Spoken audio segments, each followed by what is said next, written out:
we have a little update for that Denuvo video. So some good news. Well, some good news. Hopefully, good news is that it has stated that it's a not an internet check for this, and so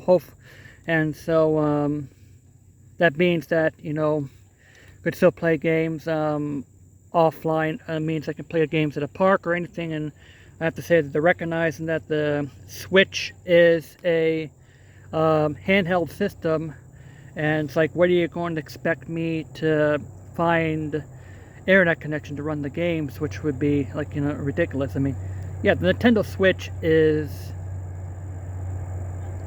a device that you can play games anytime, anywhere, like this. But I gotta say that I have things that you should do whatever you want to do with your games, like like backup copy. Backups like this, and what Nintendo is done by closing the 3DS and the Wii U eShop is that's just invitation to piracy. And no, I'm not going to do that over here. But I think the key is preservation of video games is they gotta recognize video gaming preservation is just so important. I mean, look, the 3DS games like this. I mean, hopefully, generations in the future will have access to these games. So they have a preservation. And this is what I'm going to be talking about. But if companies want to tie, look, the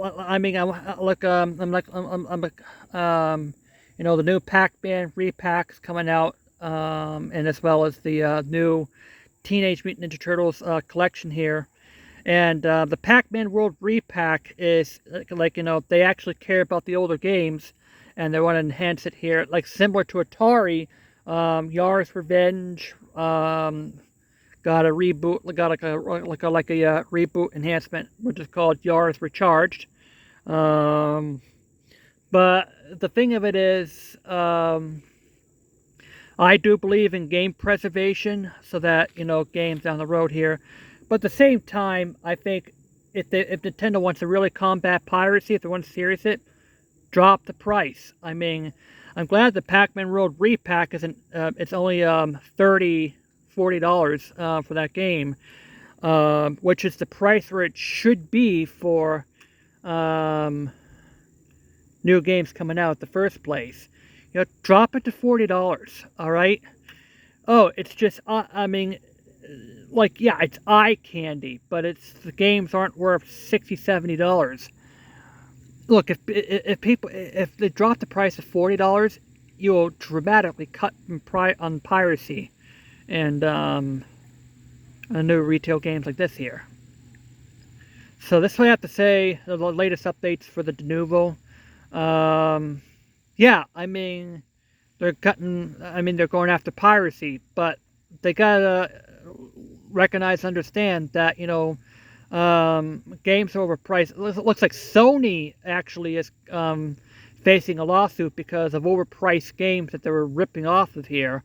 So I don't know what that's going to be coming up with here. Maybe they'll drop the price, be forced to drop the price of games. A game should be $40, $50 max for the new games coming out. All right. You cut the price of the games, you cut piracy. This is what I have to say here. So yeah.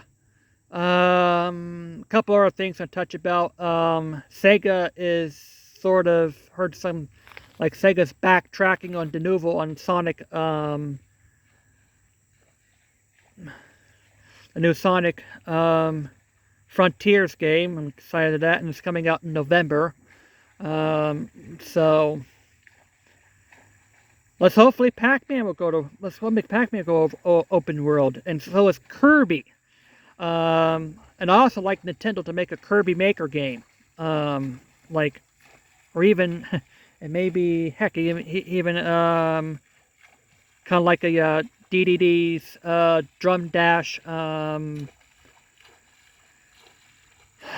maker, so I can, like, compose my own music, or having used some existing music and create my own DDD's drum dash levels.